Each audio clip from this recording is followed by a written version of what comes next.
ఆ వెంకటేశ్వరుడి కరుణ మనపై పడిందనే విషయం ఎలా తెలుస్తుందో తెలుసా? కొండపైకి రావడానికి ప్రేరణ కల్పిస్తాడు స్వామి. మీ మనసులో భక్తిని మేల్కొల్పుతాడు. మిమ్మల్ని ఆయన సన్నిధికి రప్పించుకుంటాడు. ఆలోచన కలిగిందే ఆలస్యం చేయకండి, బయలుదేరండి కొండకి. బయలుదేరే ముందు స్వామి నీకోసం వస్తున్నాను, భారమంతా నీదే అని గట్టిగా అనుకోండి. మనసు నిండా ఆయన రూపాన్ని నింపుకొని బయలుదేరండి. క్యూ మార్గంలో తోపులాటలు జరగవచ్చు, ఏకాగ్రత దెబ్బతీసే పరిస్థితి రావచ్చు. అది శ్రీనివాసుడి పరీక్ష కావచ్చు. సంయమనం పాటించండి. బంగారు వాకిల్లోకి అడుగుపెట్టిందే ఆలోచనలు శూన్యం చేసుకొని కనురెప్ప వేయకుండా శ్రీవారిని దర్శించుకోండి.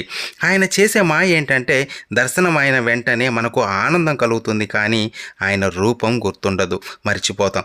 అందుకే ఎవరితో మాట్లాడకుండా ఆనంద నిలయ ప్రదక్షిణ మార్గంలో ఎక్కడైనా ఒక చోట కూర్చొని ఒక 2 నిమిషాలైనా ప్రశాంతంగా కూర్చొని స్వామి రూపాన్ని గుర్తు చేసుకోండి. ఆయన రూపం గుర్తొస్తే మీ జన్మ ధన్యం.